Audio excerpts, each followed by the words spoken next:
allowing us into your homes for this 17th episode of Season 3 of Esoteric Science Roundtable. And I would also like to mention quickly that this is our 100th live show, so that's kind of a benchmark for some folks, so I want to just mention that briefly. Thanks everybody for their patronage over all this 2.5 years. Thanks you guys, appreciate that. Thanks for being a part of this as well. It's my privilege and pleasure to have for this follow-up to our show that we started on Jeff's show on Therefore I Am earlier in the week, I have Darcy Kuntz, author and historian, living here locally in Austin, and also we've got Jeff Contreras. How you doing out there, Austin, Texas? And Omega, and I want to thank you guys again for helping to flesh this out. And let's go ahead and jump in there and start getting into this topic a bit, which we're going to try to demystify somewhat some of the ideas of esoteric orders, because there are a lot of misconceptions, and to get insight into this, I think we'll again demystify and take some of the fear and uncertainty and just the misconceptions in general to clarify somewhat. So if we can go ahead and jump on in. And well, I remember we left off on Tuesday night. We were taking calls, and one of the last things one of the callers asked about was 33rd degree Masonry. And I know we just barely touched on that a little bit, but I think that needs to be explained a little bit more. Okay, I think just in general, most people out there believe that, you know, just you join Masonry and just automatically you become like a 33rd degree Mason. Maybe so. But that's really not the case, is it? Absolutely not. No, the 33rd degree is entitled Sovereign Grand Inspector General. Now, the 33rd degree Mason is by special invite only, and the membership is based upon the number of members in the Blue Lodge. So, for example, if there's 200 members in the Blue Lodge, there'll be one 33rd degree Mason. And what would happen is that each state or province would have members of the 33rd degree. So, and it's all would be based upon the members in the Blue Lodge. Right, the population. Yeah, the population. It's a lot like the House of Representatives. Right. Okay. And so yeah, some states might have 100, and some might have 20, or Now, might that vary from Supreme Grand Council to Supreme Grand Council? In other words, would the rules be the same in Canada as the U.S.? I think yes, they would be very similar. Okay. Now, the other thing is that membership in the 33rd degree is based upon the service that a Mason provides to the community as well as the fraternity. So it's not anything that they, there's no conspiracy theory, becoming a member of the 33rd degree. It's providing service to the community and the fraternity. Another note, which I don't know if you mind if I just mention this. There's a jurisdiction called a Supreme Council in every country, although the U.S. is the only country with 2 of them.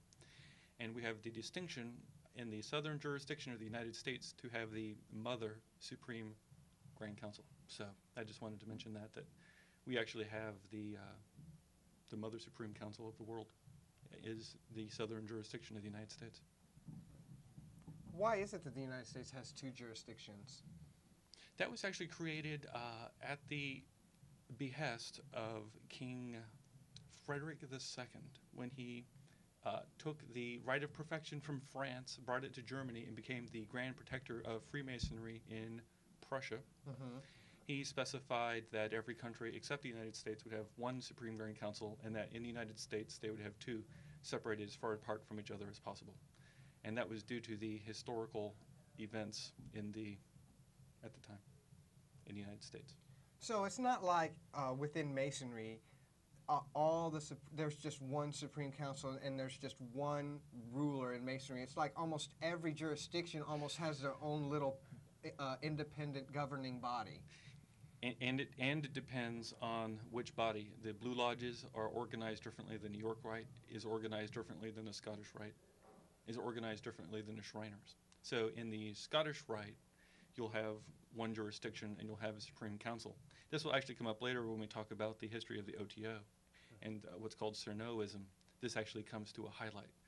But just note that in Blue Lodge, you have state-by-state Grand Lodges, and then in the Scottish Rite, you'll have like a jurisdiction per country. Okay, maybe we can get into some ideas about the grand architect of the universe and the power, if you will, that the Masons all collectively recognize, and that power is not luciferic. That's good. That's a good segue. You actually, we had talked about this from last week, earlier in the week. Yeah, some people try to connect Lucifer to Masonry, but by quoting Albert Pike's Morals and Dogma. But when Albert Pike is referring to Lucifer, he's actually referring to the Greek interpretation of it, which is light bringer or light bearer. And people today are interpreting the word Lucifer based on today's interpretation of the word and not when Albert Pike was using it. So that's, for example, the word gay. Many years ago meant happy, but today it means something completely different. So you can't take today's standards and try and interpret what Pike was writing back then. There is no connection between any of the Masonic bodies, concordant or otherwise, that are connected to Lucifer. There is, though, a perpetuated meme, I guess I'll use the word meme, by anti-Freemasons about this, and it specifically relates Albert Pike to Luciferianism. The quote in Morals and Dogma is, "Lucifer, the son of morning, is it he, and with its splendor intolerable, blinds feeble, sensual, or selfish souls? Doubt it not." And this actually derives from Isaiah, the 12th verse, where they talk about, "How art thou fallen from heaven, O Lucifer, son of morning? How out of the ground which didst weaken the nations." But there is some thought that that actually referred to a Babylonian king. But in particular, what happened was a fellow named Leo Taxil was very famous, and he was in France, and he explained at large to everyone that he had uncovered a vast Luciferian conspiracy, and that he wrote a large letter and he submitted it to all the newspapers, and then he said that he had this person who he would bring forth and demonstrate a proof. So he had a really large council. This was in Paris. All these people showed up, all these priests, all these aristocracy people. He got up on stage and he told them, "The confession is a fraud. I fooled you." And they excommunicated him, and he became actually then a Gnostic Catholic person. But what's interesting then is they took what he said and have used it ever since. And you'll find, if you search for this online on Google, you'll find Leo Taxil's confession was a fraud. But that is the source these people use for this misunderstanding. And also along the lines of Albert Pike, we did cover last week that he also initiated a black person in the Prince Hall. Is that correct? It's thought that he actually provided the Prince Hall Masons with their original ancient accepted Scottish Rite rituals. And so that would definitely take away from that argument that he was, anti-black in his sentiment, certainly. That would argue against that. Okay, we don't know for certain though, because this is, an incident in history, so we're just trying to kind of give it a more well-rounded interpretation and try to give it an honest and fair assessment as opposed to just, quoting something randomly and trying to, deem some certain meaning out of it. Let's see, maybe we can go on now into some of the other ideas that are common to esoteric orders and like a prerequisite, so to speak, silence and secrecy. Were you going to touch on that a little bit, Jeff? Yeah, I did want to touch on that because I think it's because of the secrecy of a lot of these esoteric orders that it scares a lot of people. People, they have a tendency, it's almost the very first option, to fear the unknown. Right, absolutely. You know what I mean? Sure. And because of that, I think that just esoteric orders in general, you get a bad rap. But I think behind that, or a big part of the secrecy that esoteric orders are trying to hold in is not so much secrecy, it's more like silence. They teach you secrecy in order to show you silence. And to discipline yourself as exactly. well. I think I think those two words are used very interchangeably among esoteric orders, but beyond the veil or outside, when you're on the outside looking in, you don't really see the silence part of it. You just see the secrecy. And if you're not a part of it, you must think, oh, well, they've got something to hide. That's why they're being secretive. But it's not really about hiding anything at all. It's about it's about taking something in and understanding it in silence in order for that to grow. It's almost like you're taking an idea, a symbol, and planting it in your mind. And the only way that idea or symbol will grow and bear fruit is in silence. And that's a big part of esoteric societies in general. Well, in fact, in Freemasonry, emblematic Freemasonry, they use the term ineffable. And it's simply... Unspeakable. Right. I mean, it's not that one doesn't want to speak or one wants to remain silent. It's that nothing can be said. And that harkens back to the Jewish tradition as well, the unspeakable or ineffable name of God that couldn't be uttered at all. And so, you know, it certainly ties into that level, I would imagine, as well. And there's also an element where it just wouldn't be understood. In the cloud upon the sanctuary, it's spoken of people can walk into the temple and they can look at the walls and all they'll see is white walls. The initiate walks in, they see the writing literally on the wall. Right. I think a lot of times, I don't know how I can put an example that's concrete that people don't understand, but you have to experience things. There's just, I can tell you how to ride a bike all day long, but unless you actually go in and experience riding a bike, you won't get it. And I think that's the same thing with spiritual truths. They can't be communicated. If I understand a spiritual truth, I could try to explain it to someone else all day long, but they're not going to get it until they experience it itself. And I think that that, in general, is a big part of the whole secrecy or silence, that it's just, a lot of these truths just can't be conveyed through communication. That's a very valid point. That's good to consider as well. Also, the idea in silence and secrecy is that the initiation ceremonies, they impart certain knowledge, and they have an effect on the candidate.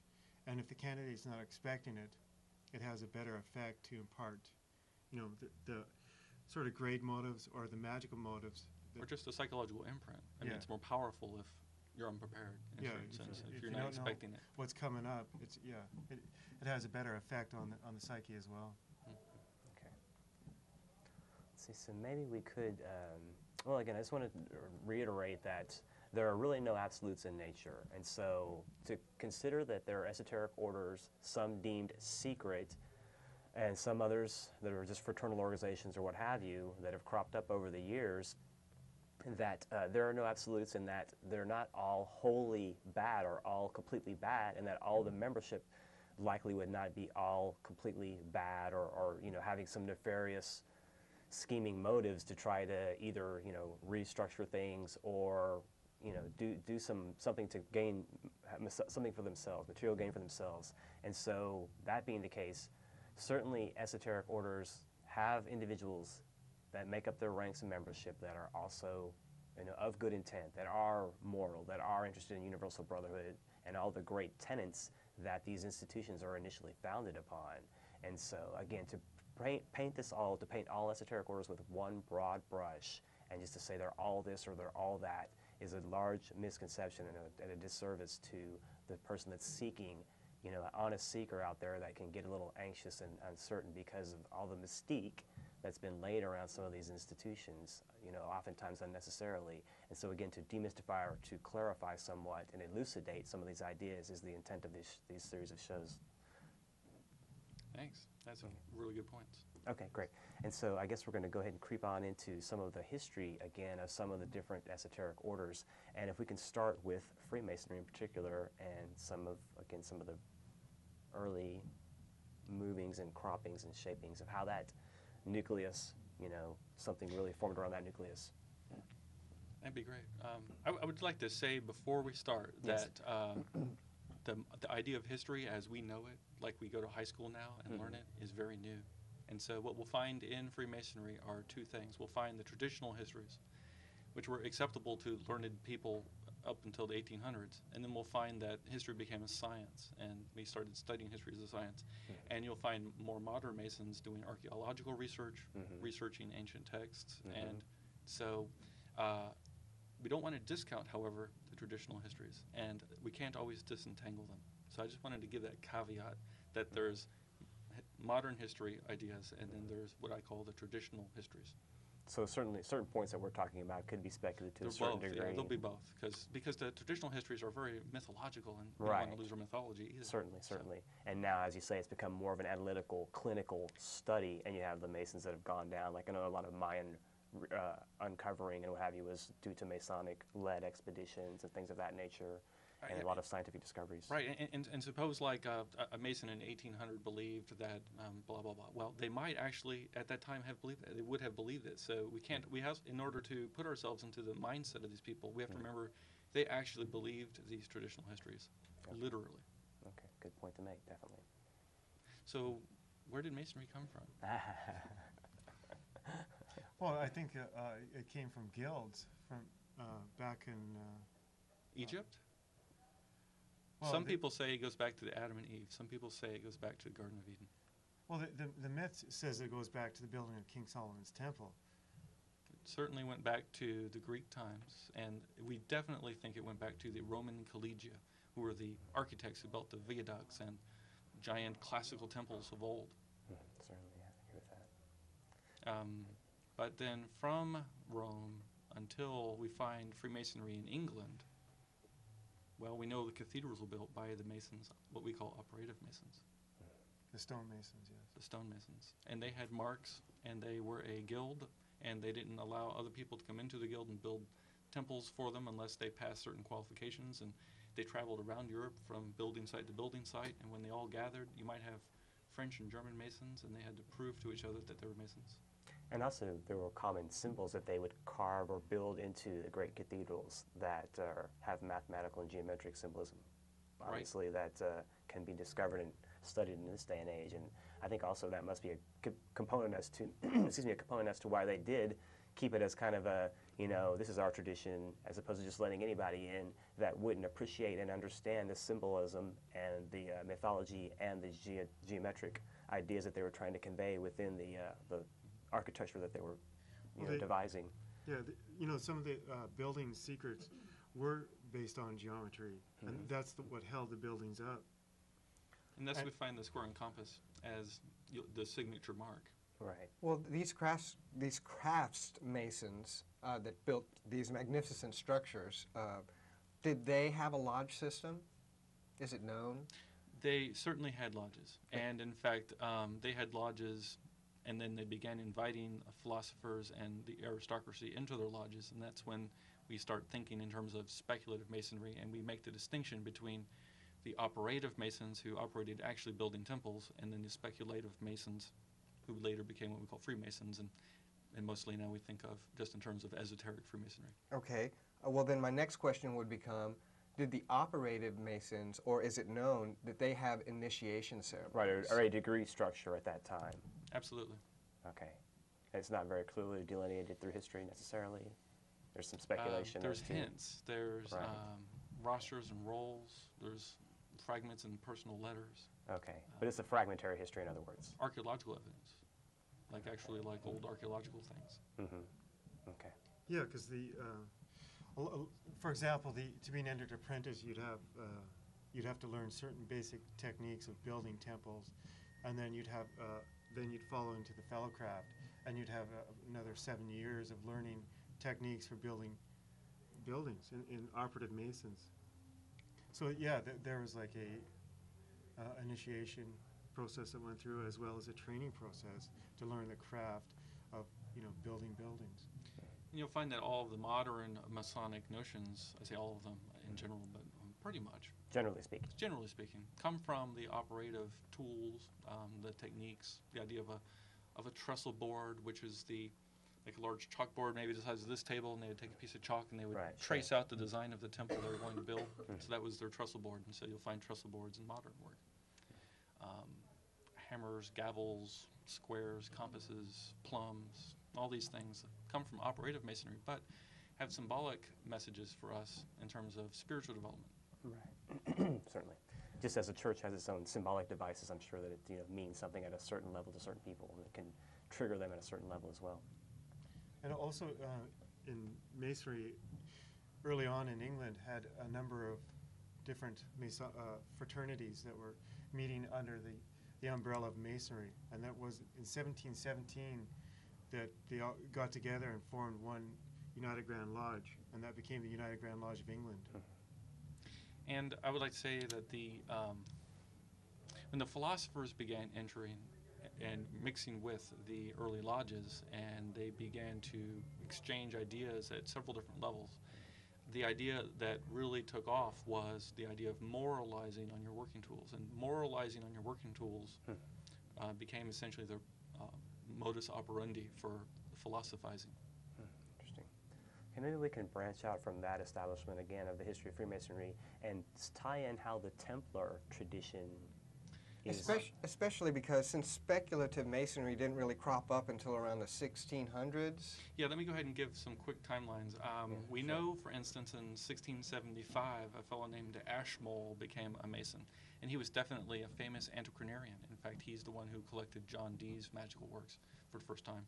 So he collected all these texts. We know that he was a Freemason and he was a speculative Mason. But the first rolls, the first actual meeting notes that we know of came from 1699 in Mary's Chapel. And this was all in England. And then when would you say the United Grand Lodge of England formed? That was 1717. 1717. Right. And then the first constitutions came out, maybe. Yeah, 1724. The Andersons. Yeah, Andersons in Constitution. 24. And at that time, there were about 25 lodges in England who signed up for that. And there were maybe 30 who got the original printed copies of Anderson's constitutions. So I just kind of wanted to give some context to the time span Okay, here. now It's while early this was 1700s. while this was going on, did the lodges like in France or Germany, did they There were no unite? lodges there. Oh, okay. This was in England at the time. But there were nonetheless Masons in those locations. There were operative Masons because they were building temples in France. But no for established lodge tradition. But emblematic Freemasonry, what we call Freemasonry, still was in England. And then after 1720 began going into France. And then from France into Germany, Italy, Sweden, Spain. Okay. I was going to say, maybe we could go ahead and carry on. Yeah, into Templarism, and this is leading. I wanted to Okay. contextualize it. I'm sorry. And the reason I'm talking so much is just we talked, like Darcy's going to speak some more on Rosicrucianism, but I Okay. sort of had loaded up into my mind a lot of these dates about the Templars themselves. That's fine. So Please the continue. original Templars, again, we have the historical Templars, and then we've got the modern Templars. And then there's a question of continuation, like did the modern Knight Templars come from the historical Knight Templars? Historical Knight Templars have the following history. The Crusaders took back Jerusalem in 1099. So this is also a controversial statement because if you recall, when Rome had captured that time, they had built some of these temple spaces, and they built these Christian temples on top of earlier pagan temples. When the Muslims came in, then they took it away from the Roman Christians, and they built their temples on top of those. It's a pattern that goes all the way back into prehistory. Sure. So in 1099, they came in with the Crusaders, and they reconquered Jerusalem again from the reconquerors, and they set up an actual kingdom. And a set of knights created something called the Order of Poor Knights of the Temple of Solomon. And 9 poor knights pledged themselves to guard pilgrims on their pilgrimages to Jerusalem. They were so poor that they had to share horses. They shared a horse. That's kind of a fictitious tale, though. Let me say that for every that a Knight Templar was a member of the nobility, usually from France at the time, and had a complete escort. So one Knight Templar had a horse, but he didn't feed the horse hay. In fact, they had like maybe 8 people for every one Knight Templar. But there were 9 of them, and the first Grand Master was Hugh de Pays, and they went to a fellow named Saint Bernard who set up there's another Catholic order monks, I think the Bernard. Anyways, and then he wrote what's called like the lay notes, and so he wrote out the rules of the order, and this specified that they would be chaste, that they would eat facing each other one-on-one, and they had all these rules that they lived by. They became a big hit in Europe and collected a lot of money. So when they started off, they were very much sanctioned by the church. Absolutely. They actually went to, Hugh de Payen went to the Vatican and got chartered. So they became very popular, and they only lasted about 200 years. By the time, yeah, only. But by the time the 22nd Grand Master, Jacques de Molay, this is a pretty famous story. Right. He was in France. He was in Paris at the chapel in Paris, and the current king then, Philip le Bel, raided the Knight Templar, and they sent out messages, and they were all essentially went through what's called the suppression. They were all collected together, tortured, and made to admit to various crimes. And eventually, after many years languishing in prison, Jacques de Molay was burned over a small pile of coals. It took almost all day for him to cook. That's interesting. And also, there's some speculation that that's where the Friday the 13th myth came into play. It was actually a Friday the 13th. And he did swear that the two principal people, the Pope and the King, would be dead within a year of him going, right before he died. And it actually did come to pass. And there was also a Jacques de Molay society as well. Yes, that's a modern society built for young men who desire the Freemasonic path, and it's for young people. Okay. Now, Omega, at the time that this happened, that the king went and rounded up the Templars, what was the public's perception of the Templars? I mean, what was it like? Did the public love the Templars, or were they anti-Templar, or how? They were fairly popular at the time. They flaunted a lot of power outside the hierarchy of the church. So they were players. They were players. They actually were the bankers of Europe. They were the bankers of Europe. So they were the players then. They had all the money, and but they had a lot of land. And what had happened was, after the fall of Acre, they lost all the land in Jerusalem. So the Jerusalem kingdom was lost. So you had all these Knight Templars without a mission, and they ended up just hanging out in Europe. And it kind of, I guess, maybe freaked out the monarchies at the time. So what happened, the historical tradition is then that they escaped. A handful of them escaped to Scotland. And so you'll start hearing about the Scottish tales. In fact, ancient accepted Scottish rite. That sounds familiar. Certainly. And there's a famous Battle of Bannockburn, which Scotland was defending itself from England, and of course Scotland was like underpowered, but they went to this one battle, and suddenly on the horizon, a huge bunch of professional soldiers on the Scottish side helped conquer. So it was a famous story, and if you go to Scotland today, you'll find Knight Templar graves, you'll find Knight Templar symbols, and you'll find like the chapel at Rossall, I believe it's called, completely like Knight Templar situation. And the funny thing about that temple at Rossall, it actually has reliefs of cacti on that temple. Yeah, which supposedly those cacti are only In North America. in North America. Yes. Yeah, and here's one other mystery of the Knights Templar, the historical Knights Templar, so to speak, would be that the famous treasures of the Knight Templar were never found, and the navy of the Knight Templars was never found, and the flag of the Templar Navy was the skull and crossbones. It was? So on a black background with white skull and crossbones. Huh. So who knows where it went, but certainly later we'll find, piracy on the high seas. I don't know. One can So only it may have speculate. degraded into other. Right. Now we areas. spoke about last time. Blue Lodge Freemasonry came down to France, because I want to go ahead and get into the more modern part of it. In 1737, there was a famous Ramsay oration, and Chevalier Ramsay, he was in France. There was at the time so Blue Lodge Freemasonry, the first 3 degrees, had just come to France.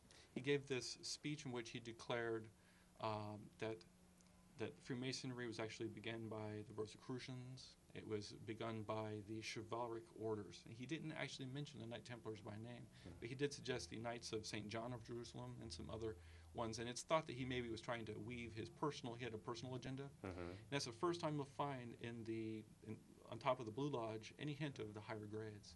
So this was in 1737, and it was a big hit, and that was the first French revival, and there were all these orders that joined up, in particular the Rite of Perfection, which is a system of high-grade Freemasonry. It sits on top of the Blue Lodge. It later went to Germany and was expanded to 32 degrees, and King Frederick added the 33rd degree, called it the Scottish Rite, and chartered the North American. So that's where the Scottish Rite came from. Okay. And before we get too much further, also the Round Table, the Knights of the Round Table tradition and that mythology, would that be? Well, let me tell you about that, because remember I said this didn't have the Knight Templars, but this fellow from Germany named von Hun visited and got initiated into this 25-degree system. And what happened was he then went back to Germany, which didn't have Freemasonry at the time.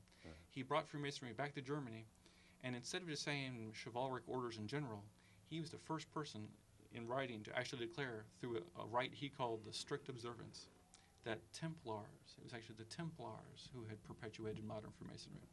This is a huge hit in Germany. In fact, so big, there's anecdotal tales that the high-grade regalia used in the Freemasonic rites couldn't be shipped to Germany fast enough. It was a complete mania. They had, remember, no roads. They had no roads and they had no railroads, so they had horse and buggy carts hauling Freemasonic regalia into Germany at the time. And what time was this? About 1757 was the strict observance, and it was so popular he went back to France, and they said, oh my God, this is such a good idea. Why didn't we think of the Knight Templars? It was a huge hit in France, then Italy, Sweden, back to England again, and that's how essentially the Templar thread entered into the Freemasonry. So by the time the Illuminati, 1776, the Knight Templar were very popular, and it was all woven into these higher grades, the Continental Freemasonry. It's often called Continental Freemasonry. And eventually, and England fought this. They were like, oh no, only 3 grades, only the Blue Lodge. But eventually, it just became so popular that there was nothing they could do. And so we now have the York Rite, which perpetuates the Knight Templar dramas, and then we have the Scottish Rite, which is the 33 degrees, and it combines the 25 degrees in the Rite of Perfection, the original ones, plus the extra 7 that King Frederick added, plus the 33rd and final degree of ancient Freemasonry. Okay. So it was thoroughly diffused at this point in time throughout. It was really diffused, and at that point, and this is so by 1802, it was all pretty much diffused. And I think this also shows and demonstrates how there were instances, excuse me, throughout the inception of these esoteric orders that a lot of kind of mystical things were kind of drummed up, I suppose, to kind of help foment and feed that frenzy that you were describing. And actually, Darcy's subject here is actually more mystical. The Knight Templars were interesting because it created a lot of passionate nationalism, and it created a lot of European Christendom sort of ism, and it really drew people together on the continent, much more than in England. But the mystical aspects of it are actually fairly interesting. That's really when you get into Rosicrucianism, which entered the thread at the same time because of the oration of Ramsay, but had very different predecessors than the Knight Templars. So I think at this point you ought to go in, because I can't weave these threads together anymore without the Rosicrucians. Please, as your thread. Well, the ancient Rosicrucians, the history goes back to 1300, and the first public record of the Rosicrucians was the Fama Fraternitatis, which was 1614, and that outlined the history and the origins of Rosicrucians. The creator was of Rosicrucians was Christian Rosicrucian, and the writer of the manifesto was believed to be Johann Valentin Andre. And then there was another manifesto 1 year later in 1615 entitled the Confessio Fraternitatis. And then 1616 was the Chemical Wedding. And these 3 manifestos were published, caused quite excitement and it was a mania.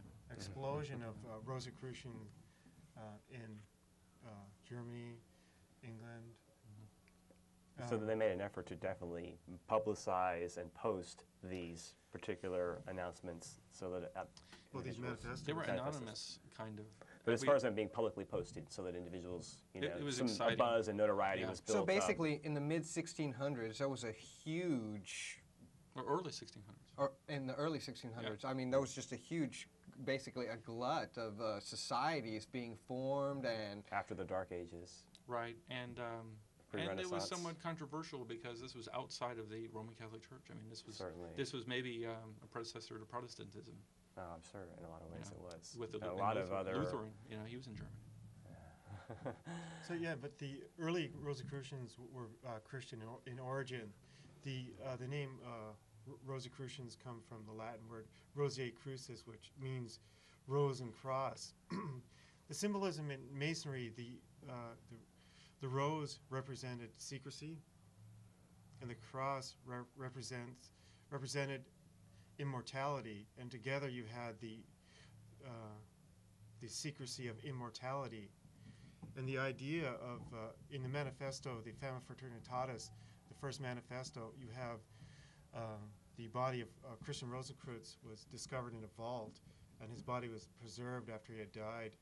And so through proper living, you can obtain immortality. And there's a parallel in Masonry as well. Through the morals and the ethics and living right, the individual can live immortal, being an immortal.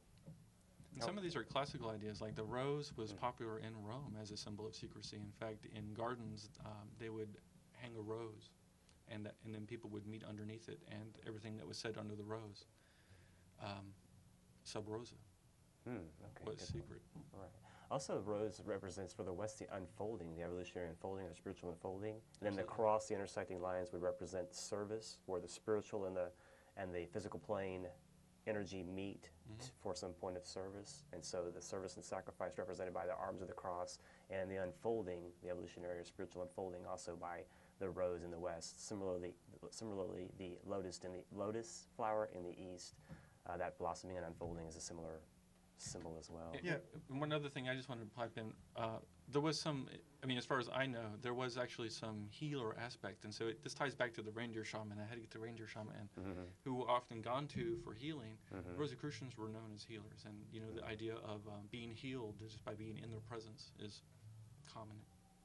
Yeah, I got 2 points to bring up. Please. One is the rose and cross, the idea of the light of the teachings of the Rosicrucians would be brought to the world. And with Rosicrucians being healers, one of the there's rules that were laid out in the original Fama Fraternitatis, and one of the rules was that the Rosicrucians would heal and heal freely. So yeah, they were known as healers, and they would go around healing people without any cost or charge. And at the time, there was no medical profession, so obviously that was really a good thing for the public. Very good. Okay.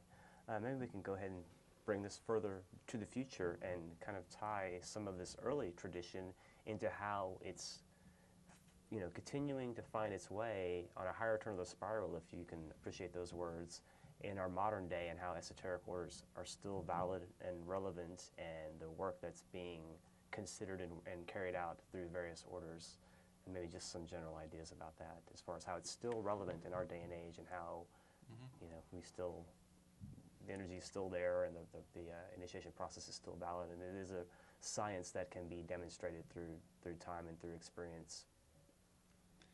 I have a specific thread I wanted to talk about, but By maybe all means, please. But maybe actually Darcy ought to give some background into like the general atmosphere or situation at the time before I get down into like something as specific as I had in mind.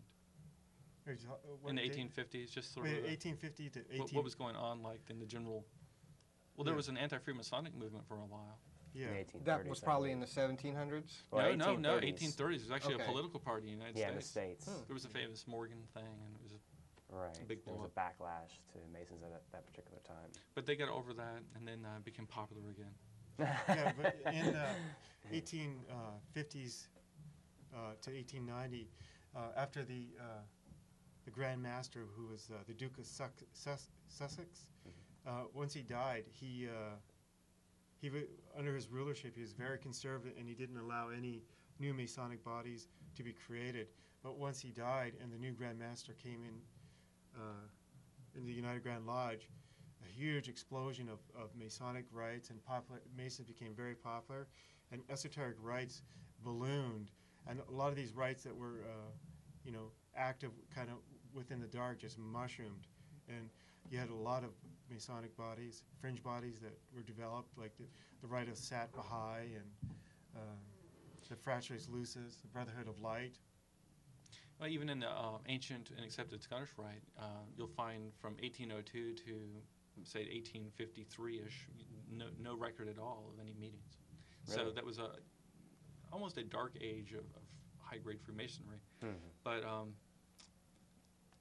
now I wanted to talk about Cernoism because when I said King Frederick of Prussia, he was the grand patron of Freemasonry in Prussia at the time, and essentially the Scottish Rite at the time had him as its head. When he died, he left in his will, before he died, he declared that the Supreme Councils would have his power invested in them. And so it went off into 1802, and that's pretty much the last we see of it, except that Cerno declared that the power actually descended onto him as a person. And so you'll find sort of trying to think that the suffragette the idea of a single head versus the idea of having a But ring was he or a very console. renegade in that approach, or did he have his own little? It was disputed. Obviously, It was disputed. anytime you have one person standing up to saying, "I am the sole inheritor of this tradition It was and this technically lineage," true, like under these old constitutions. But what happened is then King Frederick, before he died, created these new constitutions, and so it's an actual philosophical problem. These deep philosophical problems, like right of eminent domain, don't always have right or wrong answers. Right. Nonetheless, it created a fracture. So in the 1850s, what became known as Cernoism reared its ugly head, and what happened was there was actually a split, and Grandmaster Raymond declared that he had the Cerno powers. And he went off and created what's called the Cerno rights, which were Scottish rights under the Cerno powers. And he chartered Yarker, who hopefully we'll get to talk to, because he was like a later person. But it's good to note that then Yarker chartered this right in Canada, good old Canadians. The Canadians then perpetuated and gave the powers to what then later became a fellow named Royce, who founded the OTO. So a lot of the thread from the Ordo Templi Orientis came from the Cerno rite. And so you'll find in the OTO that this is Supreme Holy King. Whereas you'll find in the non-Cerno rites, the ancient accepted Scottish rite type establishments, that you'll have like the Supreme Council. Now there's still a Supreme Grand Master of the Supreme Council, but the powers are actually in the Supreme Council. Whereas in the Ordo Templi Orientis, you have Supreme Councils, but all the power is in the Supreme and Holy King. So that all goes back to King Frederick of Prussia. So similar hierarchical structures in essence, but It's like a point in a circle. In one case, you've got a single point, a single head, and then the other you have a circle, where you have a circle around the round table, similar to the knights. Okay. And similar like King Arthur. There was King Arthur and the round table. Sure. Well, when King Arthur died, there was still the round table. Okay. And so, Okay, that's a good point to bring up. I do, before the too terribly long, want to get some calls in, so maybe we could. we should like pull in the Golden Dawn. Why don't you pull that thread Definitely. back in At right least now? quickly. Why don't you go do Yeah, that? yeah. Go ahead. Let's go Well, for it. the Golden Dawn came out of Freemasonry. And again, it's another aspect of the Western esoteric tradition, the Golden Dawn tradition. Because the founders, the Golden Dawn was founded on a manuscript called a ciphered manuscript, and in part the founders, Westcott, William and Westcott, Esmo Gregor Mathers, and Woodman, created the Golden Dawn as a society where both men and women would be equal, and that they would both learn the knowledge, the sacred knowledge of understanding man, the universe, and woman, and God, and nature. And the Golden Dawn was founded in 1888, and early on its membership ballooned and it became fairly popular. Now, it wasn't the first esoteric school to allow women, but it was one of the first in the lodge structure that did so. Is that correct? Yeah, it was the first lodge structure to allow women, and it was also the first one to actually do full ritual magic, as opposed to just study it theoretically, because prior to the Golden Dawn coming on the scene, everything was just theoretical study of esoteric ideas. And so there's a complete refocusing as far as the magical element and also the element of re-allowing the men and women to work cooperatively. So these ideas obviously were a sign of the times, the late 1800s, as far as that coming into being, and again, sign of the times. But this also, I think, has a true esoteric keynote of universal brotherhood that these groups keep tying back to. In fact, you know how we tied in the Rosicrucians and the Templars and how they came into the Freemasonic community of esoteric groups. This brought in the Hermeticism and alchemy, Right. and these kinds of, and magic, and so that's how some of these threads came in, and these things, fed into some of these fringe quasi-Masonic groups. Now, I know people that have watched my show before, you've probably heard me talk about ritual magic, but maybe perhaps we haven't talked about it on Kory's show, and I just want, Darcy, could you just explain to the audience your definition of ritual magic, just briefly, just so they don't think that what we mean by ritual magic is... Like sacrifice of animals? Yeah, or invoking the dark lords of the nether hells or whatever. There's just...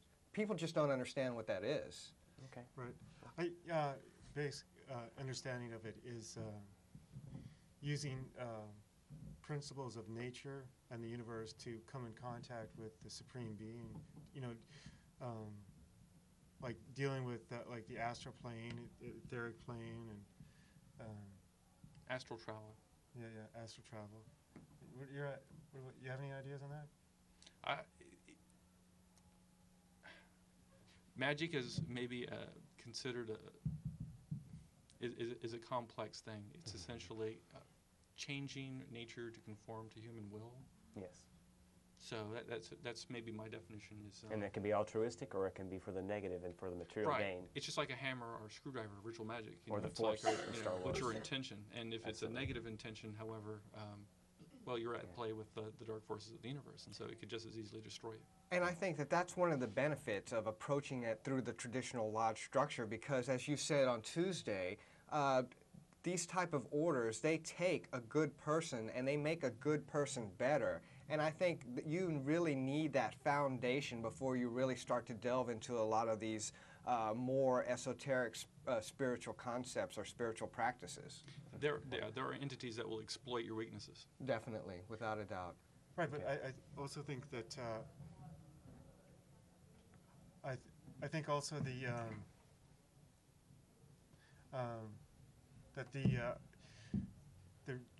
training that went on was to improve the individual. So the techniques that they would learn would help improve themselves. And the idea in the Golden Dawn, a lot of the esoteric orders, was to reunite yourself with the divine or God, because a lot of the requirements for these groups was that you had a belief in a supreme being. And if you didn't have a belief in a supreme being, the whole structure would have no meaning, you know, because everything is based on the idea that that the supreme being created, you know, the world. And I would say also one thing as far as the idea of ritual and ceremony, that is something that's done in an orderly pattern, that there are specific placements, there are specific, you know, concepts that are carried out, there are specific symbols that carry specific frequencies and specific energies that all tie into this larger unfolding of energy, and there is a group working together through ordered fashion to invoke certain energies for, again, certain work, and hopefully it would be an altruistic or for the helping of the greater good, that individuals gather their will collectively and tap into the higher will, if you want to use that analogy, in order to accomplish some ends. And I have to, because I would be remiss not to mention the law of Thelema. I would have to be remiss not to talk about the new. And there's much misconception with that as well, but please, go ahead. It's probably a whole night's worth. I mean, we probably do a whole night's worth. And we'll probably have you back on to talk on that. But I mean, I'd be remiss not to mention it, because Please, the orders that I can talk maybe most about rely on it. But essentially in 1904, April 8th, 9th, and 10th, we're coming up on the 1-year anniversary, the Master Therion received from Iwas a text called the Book of the Law, and established a new eon, and it is often referred to as the equinox of the gods. And so I say this because a lot of the magic, a lot of Thelemic magic, also relates to aligning the individual will with the aeonic current. And so, in other words, some of the ritual magic aligns the individual with the current of the whole universe. Mm-hmm. And so when that universal current goes through a change, every 2,000 years there's a change in the equinox, mm-hmm. in terms of the precession of the sun through the sky. Sure. That some of that then deals with a realignment. So yeah, a lot of that I think has to do with, in ritual magic, has to do dealing with formula. Mm-hmm. You know, the formula. You know, for to get, like, for example, the equinox in the Golden Dawn, they celebrate the equinox when day and night are equal, and that allows when everything is balanced, and that's when they actually you know, do a ceremony where they change the officers, and that's, everything's in balance, and that's the best time to do stuff, you know, to make changes in someone's life. You tapped into the idea of formula, and I think that's a pretty good idea too, that this is a science and these are formulas for improving oneself and improving the group integrity, and that this is something that can be repeatable, and that it's been throughout time refined and reinvented and reinvigorated with fresh energy throughout, you know, its inception. I'm sorry, and these formulas allow you to make changes in conformity with your true will.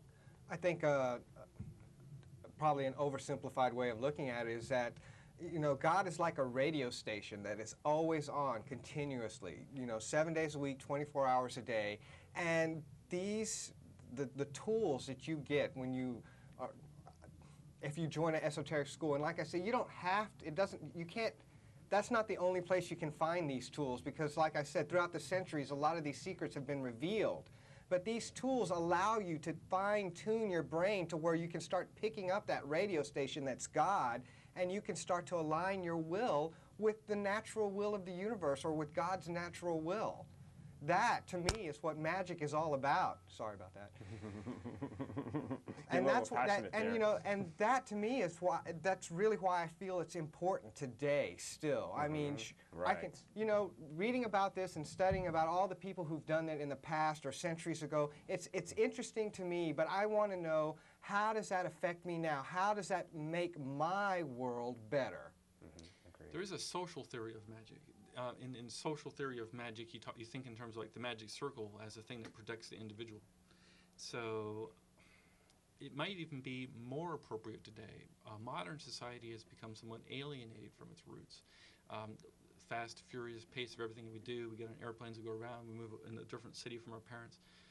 We almost need to reconnect everyone, and the social aspects of magic are convenient for that.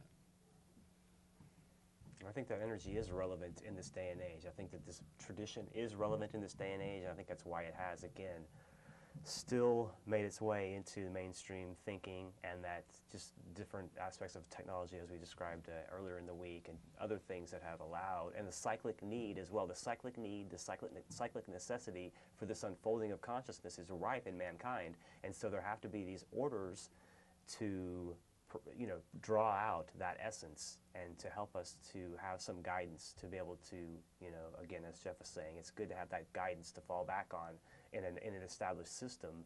You have the experience of the people that have been before you, and you have the energy that's been built up over time as well, and that's something to consider also. Yeah, and I think another thing to consider is that if these tools didn't work, these orders and these societies wouldn't exist. They would have ended or died out basically soon after they started, within a decade. The reason that these things have longevity is because there is truth there. Good idea. And when we talked before about grade motives, like, you join, certain degrees in a certain esoteric group would have these particular reasons, like it's going to increase your philosophical or teach you lessons about something.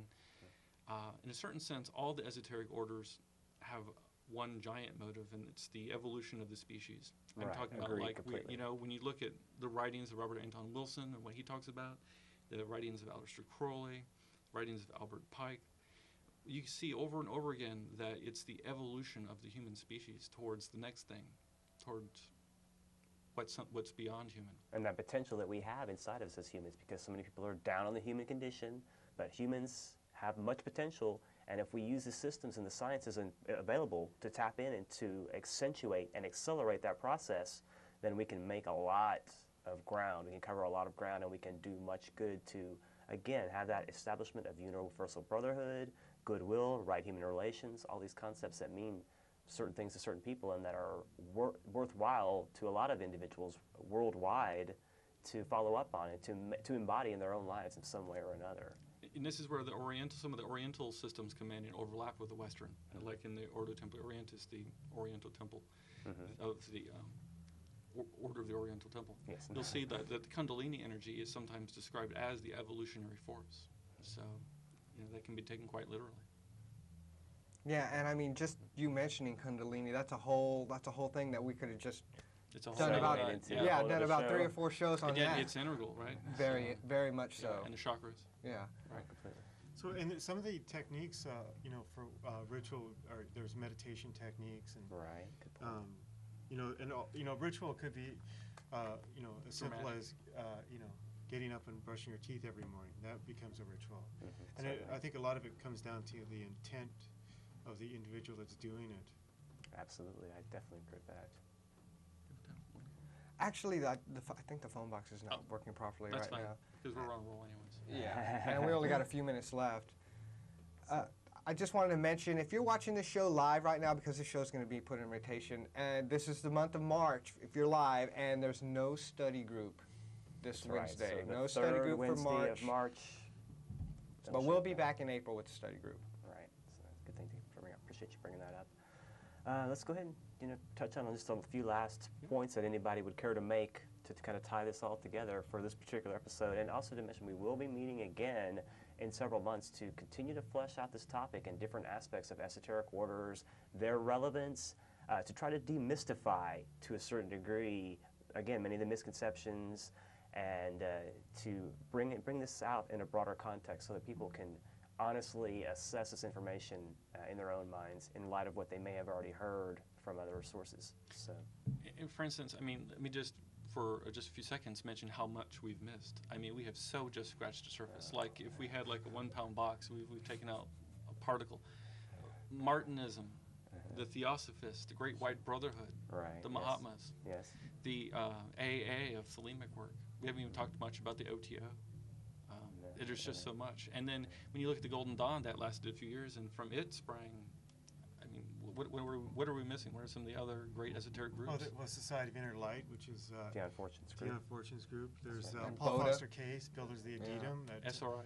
The Rudolf SRA was Steiner. pre-Golden Dawn. That was 1860. But currently, there's Rudolf Steiner, the Anthroposophical Society. There was Amorc. Amorc, which came out of New York circa 1920. Right, a lot of active Rosicrucian organizations still. And we haven't even talked about the whole the whole neo-Gnosticism, which is like a whole other thread, is the Gnostic Catholic Church, the Ecclesia Gnostic Catholica, the Gnostic Renaissance of France. Yeah, folks, I tell you, if you, like you're saying, we just scratched the surface, and once you begin to look, what you realize is that spirituality is happening out there everywhere. It doesn't take, doesn't take a Herculean effort in order to find it. All you have to do is open yourself up to it, and it's going to find you. There's so many different varieties. You're bound to find a flavor that suits you. I would even say we're flourishing in the same sense that we talked about the Rosicrucians flourishing. When I talked about the higher grades flourishing, we talked about the reflourishing of Freemasonry. We are right now at a historical moment. Amen to that. We'll have to wrap it up, you guys. Thanks very much, Omega, for coming on. Jeff, Darcy, thanks all you guys for coming on. Hey, congratulations, Kory, on your 100th episode. Thanks for being a part of that, you guys. In June. We'll be back in June. We'll be back in June, definitely, to cover more aspects of this. So thanks to my producer, Chris, for commanding the helm of the Starship Esoterica. And you guys, Austin, thanks for hanging in there with us and watching the show. Have a nice night. Take care.